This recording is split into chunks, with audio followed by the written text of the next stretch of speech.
Bonjour à tous, bienvenue sur SVM6, je passe au tutoriel numéro 72 de cette série Blender de A à Z.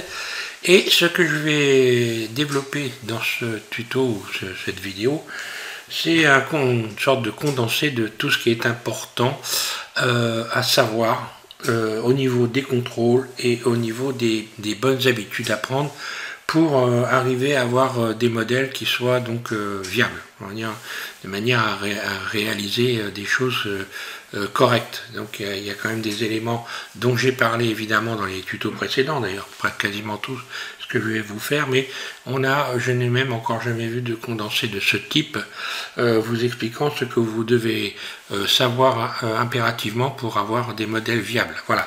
Donc au niveau des contrôles, bon là je vais repartir sur Blender 3.3 et je vais commencer par les contrôles. Alors pour ça, simplement je vais ajouter un cube, voilà. Alors les contrôles et puis donc les problèmes que peuvent générer certaines choses, certains déséquilibres dans votre modèle.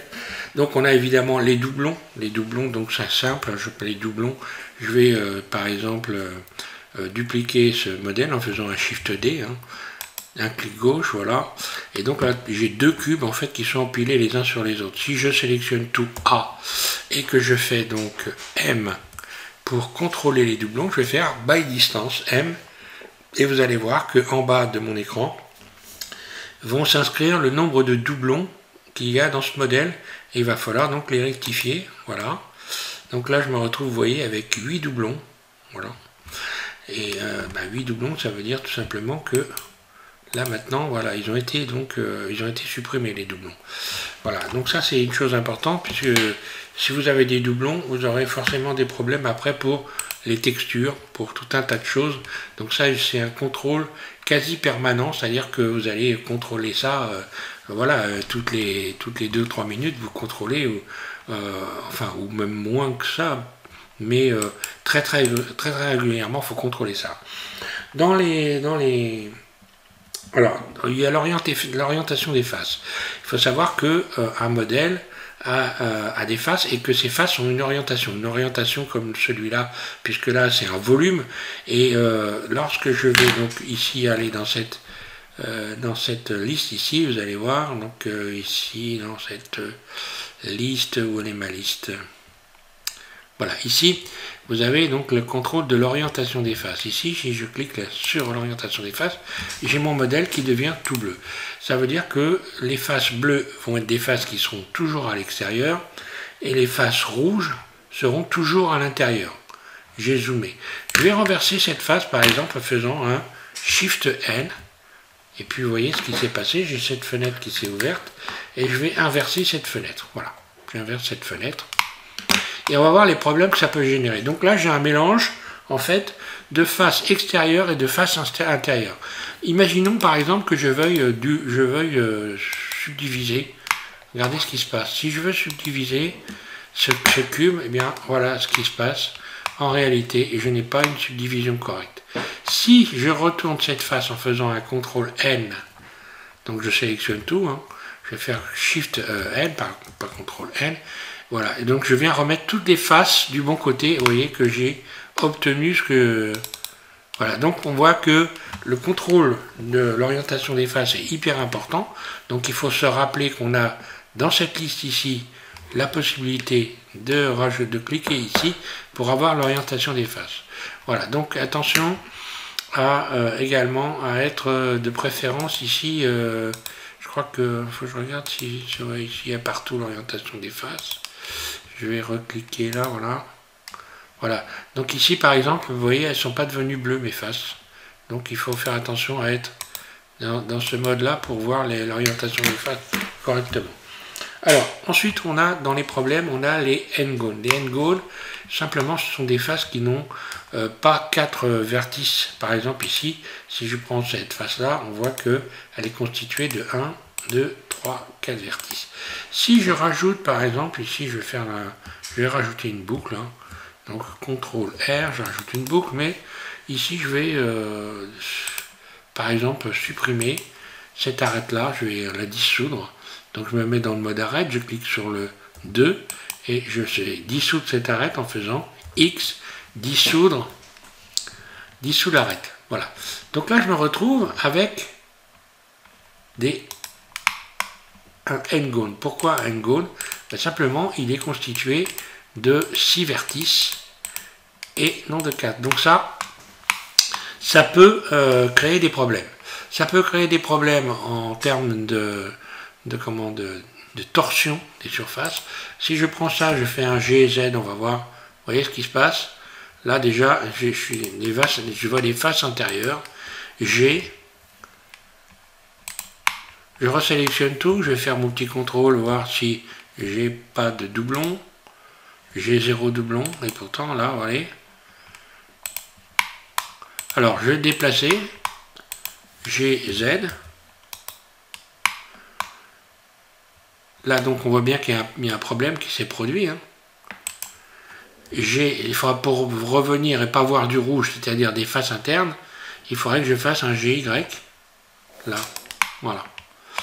Donc, on verra ce contrôle après lorsqu'on va utiliser ici l'impression 3D, en faisant tout vérifier. Donc là, il n'y a aucun problème. On va revenir en arrière, CTRL Z. Et là, si je fais tout vérifier, vous voyez que j'ai des faces qui sont pas plates, dites pas plates. Et les faces qui sont pas plates, je vais pouvoir les voir ici. Voilà, on voit que donc cette face-là est déformée.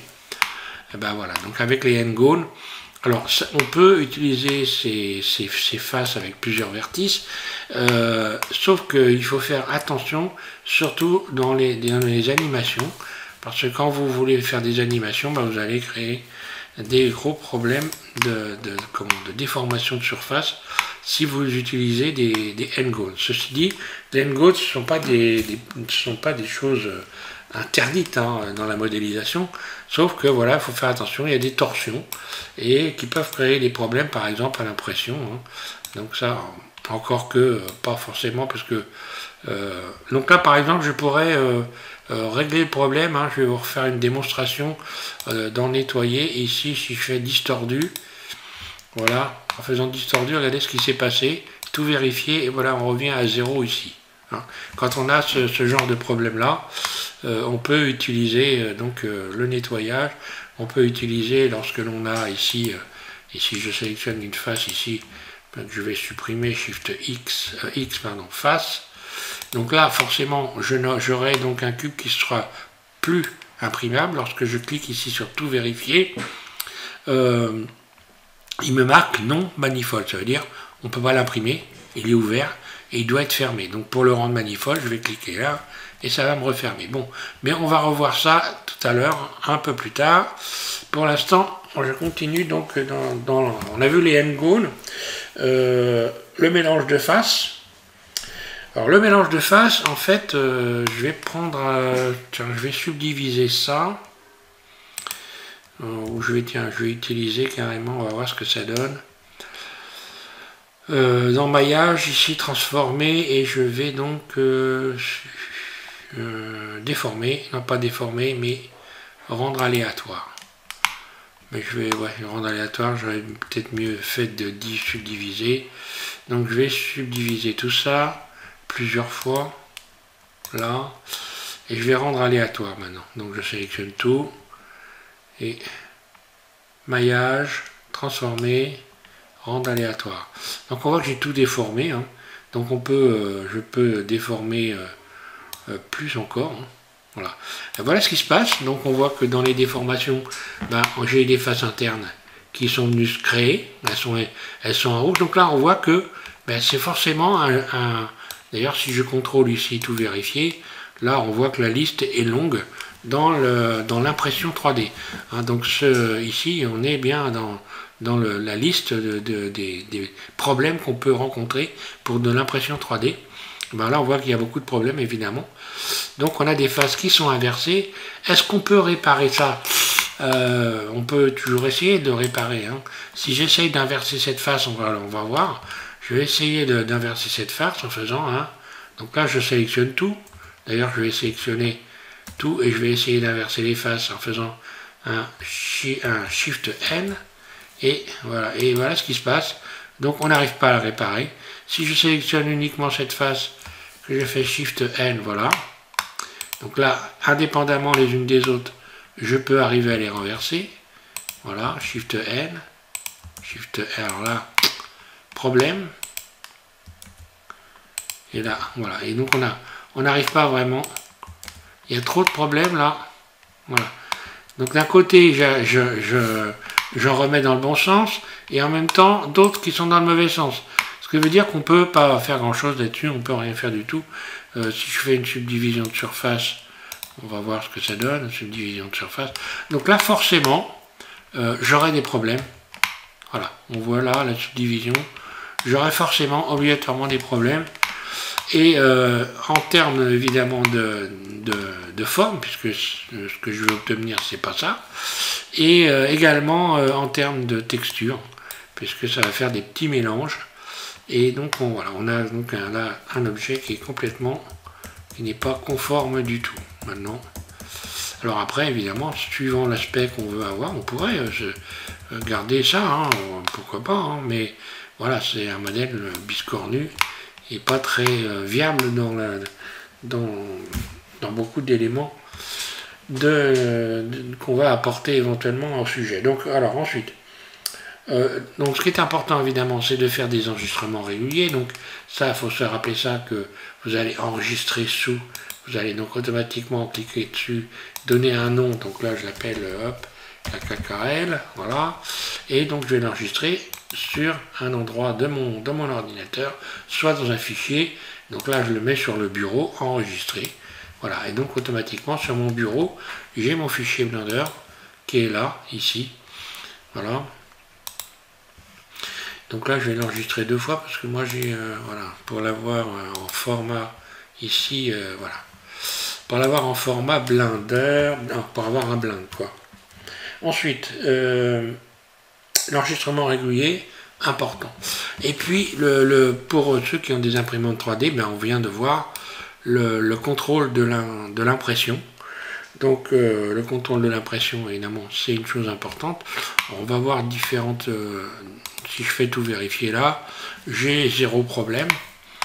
Si je commence à, par exemple ici, je vais faire un G, je vais me mettre en vue de dessus, et je vais faire un G, je vais faire passer des éléments G, Z, donc là voilà. Donc là forcément, automatiquement je vois quoi? J'ai un problème d'intersection, c'est-à-dire que j'ai des intersections qui sont pas bonnes, hein, donc des faces en fait qui passent les unes par-dessus les autres, qui s'entrecoupent mais qui peuvent pas être, donc si je fais intersection, voilà ce qui se passe, je vois donc là le problème de l'intersection. J'ai cette face qui est passée à travers les autres faces, et je vois donc l'intérieur ici, donc là, problème d'intersection, non flat, donc là par exemple, si on va voir que si je fais, si je sélectionne ça, j'ai des faces qui sont pas plates. Maintenant, le seul moment, voilà, les faces qui sont pas plates, c'est celle-là et celle-là. Alors, comment je pourrais réparer ça? Bah, je pourrais éventuellement aller chercher, par exemple, face par face, et puis aplatir ici dans la boîte à outils Loop Tool. Hein, lorsque l'on va, donc là, voilà, bah, par exemple, ici, j'ai réussi à régler un problème, mais il y a encore une face ici qui n'est pas plate. Donc je vais recommencer, boîte à outils, aplatir, et là, paf, on se retrouve avec le nouveau problème, donc apparition d'une petite face. Donc la petite face, c'est un problème d'angle, donc je vais modifier les angles, parce que contrairement à ce qu'on peut croire, c'est pas forcément parce qu'elles sont petites, c'est un problème d'angle. Donc je vais faire un truc très simple, je sélectionne tout, et je vais faire distordu, voilà. Donc je clique sur distordu et je refais ici. Donc ça n'a rien réglé. Rendre manifold, ça n'a rien réglé non plus. Intersection, toujours le même problème. Donc là je n'ai pas le choix, je suis obligé de venir ici déplacer G, de venir réintégrer mon vertice ici, ma face, donc pour retrouver les extérieurs. Voilà, donc là je me retrouve avec une face non plate. C'est cette face-là. Qu'est-ce que je peux faire? Est-ce que je vais essayer distordu? Là. Distordu, vous voyez ce que ça m'a fait? Ça m'a rajouté donc une arête, bah, tout simplement, oui, parce que bah, la face n'est pas plate, n'est pas droite. Et voilà, là je suis revenu à 0. J'aurai éventuellement un cube imprimable, enfin un modèle imprimable. Donc non manifold, c'est un trou. Bas de configuration. Alors bas de configuration, donc face à l'endroit, face à l'envers. Donc par exemple ici, si je fais un Shift N et que j'inverse cette face, je vais me retrouver avec, voilà, 4 edges, donc des 4 vertices, hein, 4 vertices, 4 pardon, arêtes, qui sont donc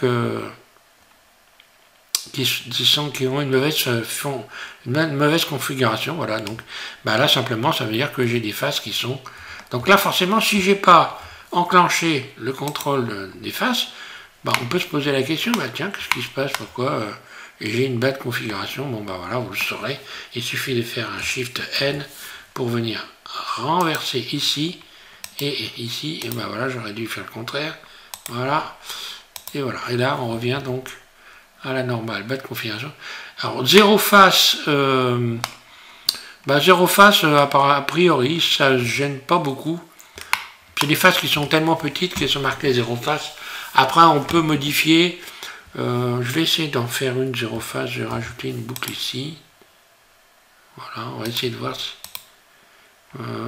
flat, non, vous voyez, ça ne met pas zéro face, GZ,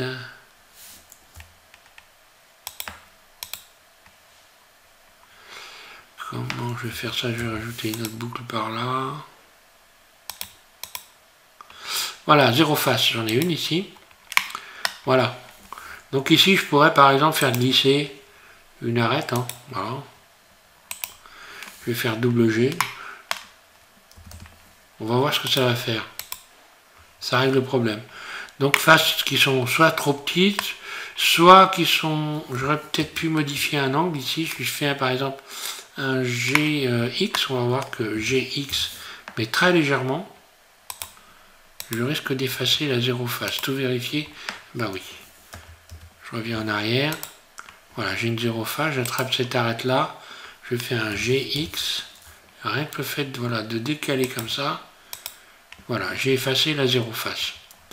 Donc soit une taille, soit un angle, et puis une face non plate, ben voilà, les faces qui sont pas plates, c'est celle-là. Donc je peux éventuellement essayer de tout régler en un seul, voilà, je vais faire distordu. Je vérifie tout. Thin face. Donc là, j'ai une face qui sont trop petites. Deux faces trop petites. Donc en l'occurrence, où elles sont en mode transparent. Car je ne les vois pas. Voilà, elles sont là. Voilà, comment je vais régler ce problème-là? Bon, bah là, je vais, par exemple, faire glisser cette arête. Double G pour voir ce que ça donne. Et voilà, j'ai réglé le problème. Face trop petite. Voilà, donc ça, bah évidemment, pour la correction, pour l'impression, hein, les faces non plates, les faces trop petites ou qui ont un angle qui est pas bon, qu'on va pouvoir corriger en allant dans les distordus. On peut modifier ici aussi les angles donc, qui sont acceptables ici en modifiant cette valeur. 0, donc 0. Donc problème edge, donc des faces qui sont donc pas inversées, 0 edge, c'est des faces qui sont... Je vais déclencher un 0 edge, je sélectionne cette arête là, donc X, dissoudre les arêtes. Je devrais normalement, si je fais ça, double G, je fais glisser ça ici, normalement. Voilà, 0 edge, donc ici il manque un edge, ici. Donc ça peut être révélateur de doublons, par exemple, ici si je sélectionne tout A, et que je retire les doublons, donc en faisant M, by distance, donc on voit que j'ai un vertice ici, et si je fais tout vérifier, voilà, je reviens à 0 ici, ça peut être révélateur de doublons. Ben voilà, hein, bas de configuration, on a tout vu là. Donc ça c'est un contrôle pour les personnes qui veulent imprimer, mais ça peut aider également On peut s'en servir comme d'un outil pour fermer par exemple des surfaces. Imaginons que ici j'ai ce modèle là, je n'ai pas forcément envie de l'imprimer, mais voilà, j'ai des faces comme ça qui sont ouvertes. Je vais faire X face, voilà, X face. J'ai des ouvertures, peu importe, et je veux refermer tout ça. Donc je sélectionne tout. Donc là je vais faire tout vérifier. Donc je me retrouve ici forcément avec un volume qui n'est pas imprimable. Je vais juste par exemple rendre manifold et ça aura tout fermé. C'est un moyen de fermer des ensembles de trous hein, dans un objet. Si vous voulez le faire rapidement, c'est un outil utile pour venir régler ce problème. Voilà, donc on a ça pour les imprimantes. Puis je vais vous parler maintenant donc des bonnes habitudes à prendre. Les bonnes habitudes à prendre, bon, grosso, j'ai envie de dire, c'est impératif pour par la suite évoluer correctement avec Blender de manière à avoir, j'ai envie de dire, une ergonomie, une facilité pour modéliser. Donc tout ce que je vais vous faire voir maintenant, ça va être important, ce sont les bonnes habitudes, ce que j'ai envie d'appeler les bonnes habitudes.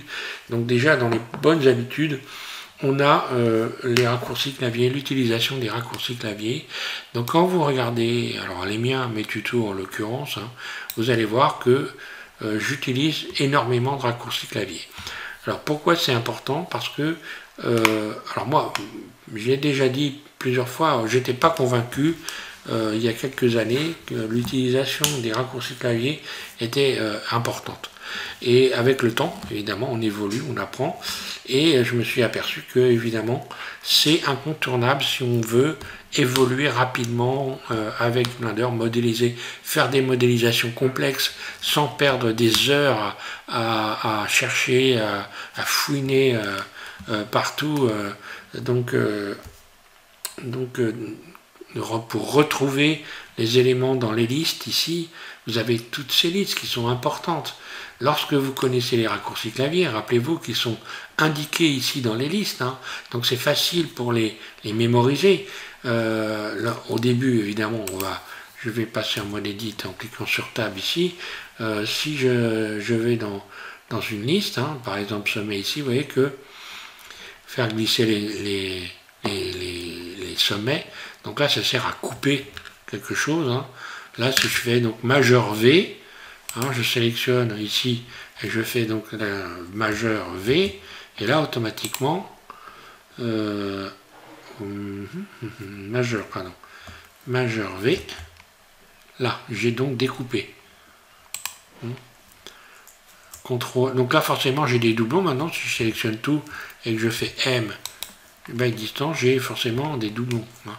Là tant que voilà, si je sélectionne plusieurs vertices comme ça, je fais donc, j'ai laissé majeur j'ai juste à faire V, hein, voilà, et j'ai découpé. Donc pour découper, vous avez d'autres moyens, hein, vous pouvez faire donc sans être sur majeur, par exemple ici, je vais faire un CTRL V, Shift V, pardon, et tiens, pourquoi il ne fonctionne pas Shift V ou V tout court, voilà, rien faire du tout, faites V, voilà. Donc là, évidemment, quand on a tout ça en mémoire, c'est toujours beaucoup plus rapide que d'aller fouiner dans les listes qui vont vous faire perdre un temps fou pour arriver à réaliser quelque chose rapidement. Et puis, comment j'ai envie de dire, ça permet aussi d'avoir une fluidité dans la réflexion, dans l'ajustement, j'ai envie de dire dans le mouvement. Voilà, il y a une fluidité dans le mouvement quand on est habitué au raccourci qu'on n'a pas d'abord même pour le temps de réflexion qui est beaucoup plus rapide et beaucoup plus efficace quand on utilise les raccourcis clavier. Bon, donc c'est important d'utiliser les raccourcis clavier maintenant. Voilà, donc c'est à vous de voir. Hein. On les mémorise de toute façon. Sachez une chose, que on ne les mémorise qu'en s'en servant. Donc c'est toujours le même truc. En fait, quand on écoute un peu les personnes qui en parlent, ça fait beaucoup de choses à apprendre. Je vais jamais arriver à le retenir, voilà.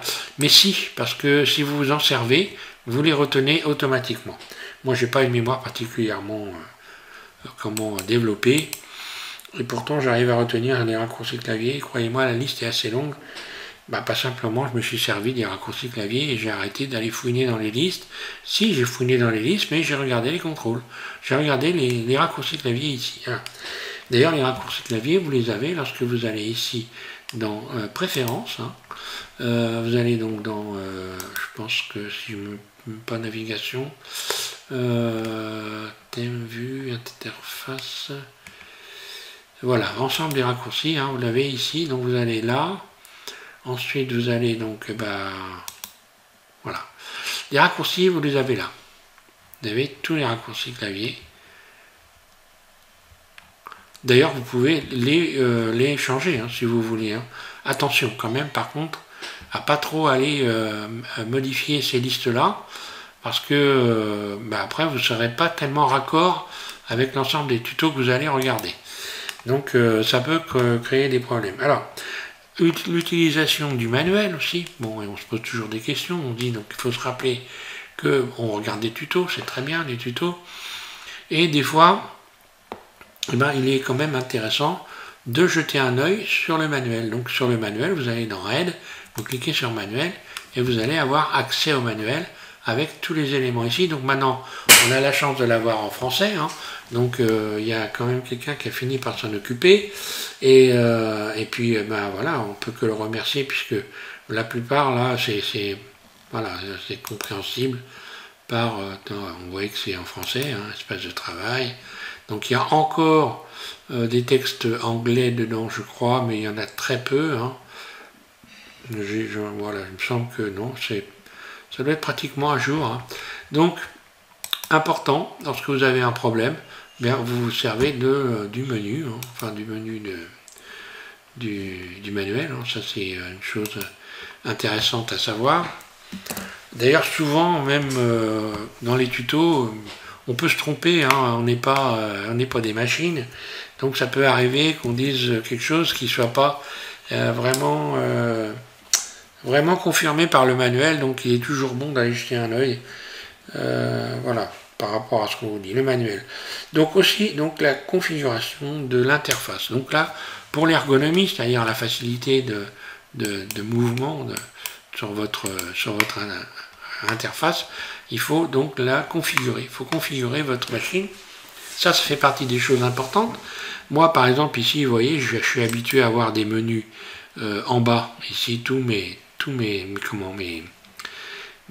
outils sont sur la base ici, mais je pourrais les avoir en haut, tout simplement, en affichant, en décochant ça, vous voyez, et je peux avoir soit les menus en tête, basculer en bas, voilà, on va les voir, hop, les menus, tiens, où c'est que je vais aller chercher? Je vais aller les chercher là, afficher, ah, ça y est, j'ai perdu le truc,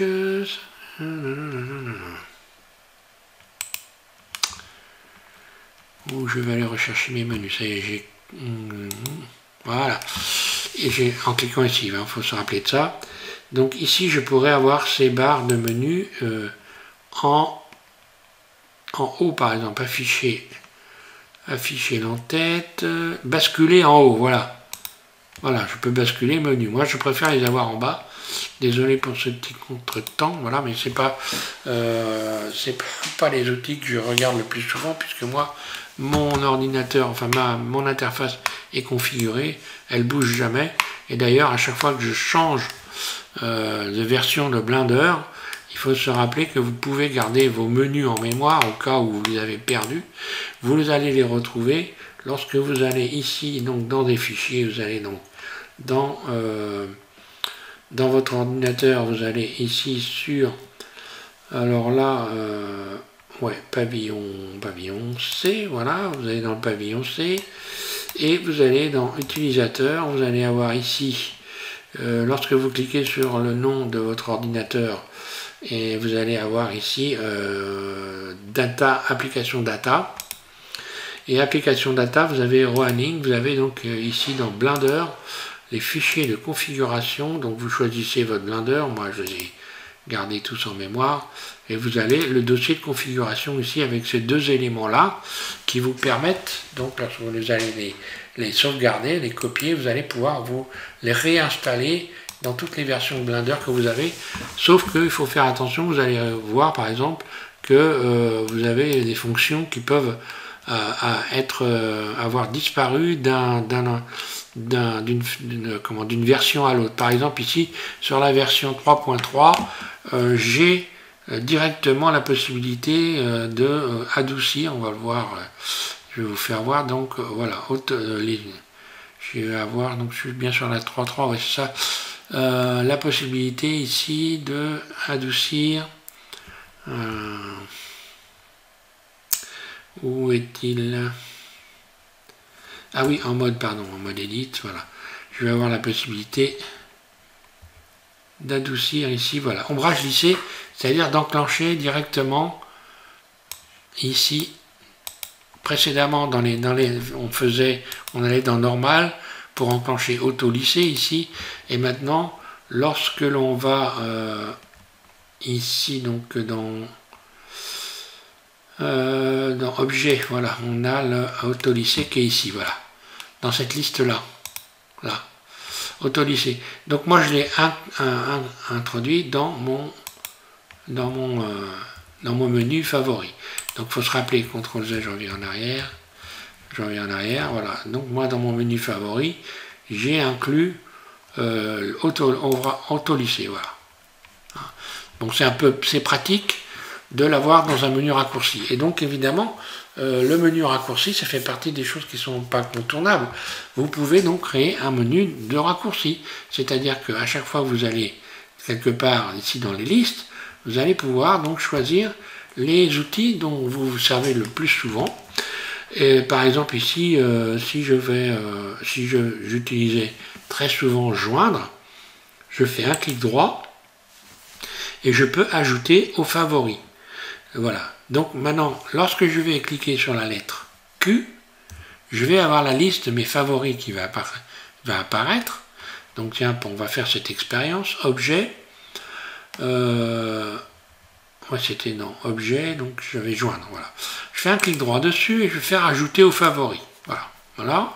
Maintenant, quand je vais faire Q, vous voyez que vous allez voir que ajouter aux favoris va être quelque part par là, zone d'air. Qu'est-ce que c'était pas ajouté aux favoris que je raconte? Orientation, historique, joindre, voilà, c'était joindre. Hein. Voilà, je vais supprimer de la liste, retirer de la liste, je recommence. Je n'ai pas fait attention à ce que j'ai choisi. Donc voilà, j'ai fait un clic droit, je fais ajouter aux favoris, là. Et maintenant, lorsque je clique sur la lettre Q, je vais avoir donc ici joindre, quelque part, voilà, joindre ici, là. Donc maintenant, si je voulais joindre des objets, eh bien je pourrais aller directement dans ma liste, c'est-à-dire que là, je vais rajouter un objet, n'importe, voilà, GZ, ok, et puis je sélectionne donc les deux objets, j'appuie sur mon menu de favoris, et je vais directement joindre ici, voilà. Lorsque je retourne dans le mode edit, ben voilà, les objets sont joints. Donc je vais quand même le retirer de ma liste parce que c'est pas un outil que je veux avoir. Alors attention aussi, ne pas avoir des listes trop longues. Il faut être sûr de soi, hein, joindre, retirer, voilà, je retire de ma liste. Voilà, il n'y est plus, c'est bon. Donc attention, donc elle est progressivement pour donc vous habituer à dans vos listes à retrouver rapidement les outils que vous avez donc ajoutés dans cette liste. Voilà. Donc voilà ce qui me semble pour ce tuto, ce qui me semblait donc être important.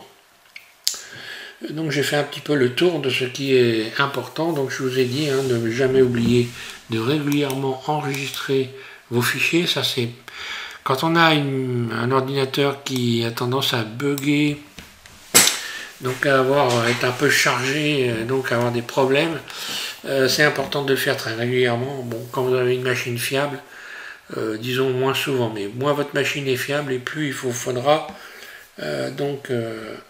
enregistrer votre travail si vous ne voulez pas le perdre dans un bug. Hein.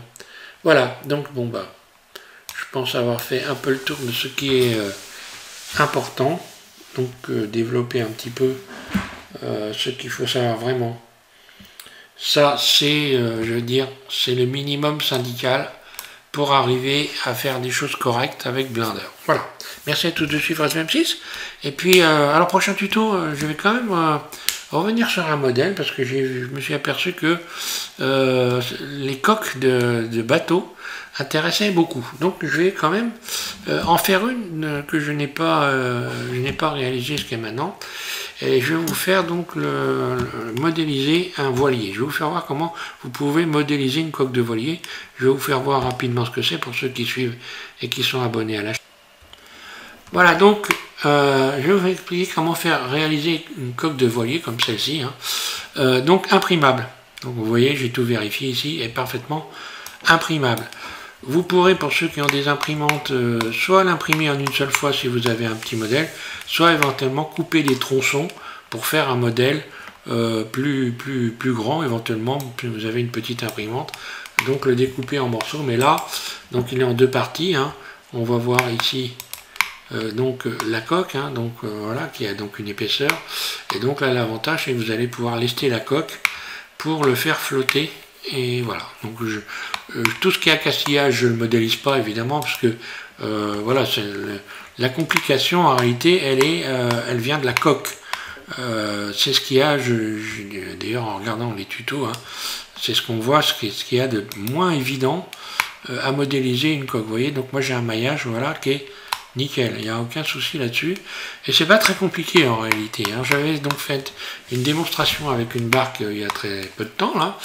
Le principe va être pas tout à fait le même, parce que si vous voyez, si vous regardez donc ici les flancs, vous voyez qu'ils ne sont pas inclinés.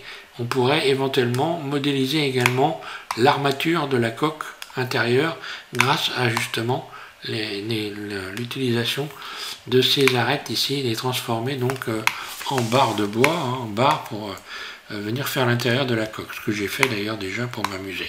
Vous voyez, voilà le dessus, hein, avec une découpe pour pouvoir placer le mât. Enfin voilà, je ne vais pas faire l'accastillage parce que l'accastillage ça fait pas partie des choses réellement compliquées à réaliser avec un bateau. Voilà, donc vous savez tout pour le prochain tuto, coque de voilier. Donc je vous remercie de suivre SVM6. Donc vous êtes un certain nombre d'abonnés supplémentaires. Je vous remercie tous, les anciens, les nouveaux, les personnes que je connais, plus que parce que j'ai eu beaucoup de commentaires ou d'échanges avec eux, ils vont se reconnaître. Voilà, je vous remercie à tous. Willy, j'espère que tu vas bien. Voilà, allez, bon courage, amusez-vous bien.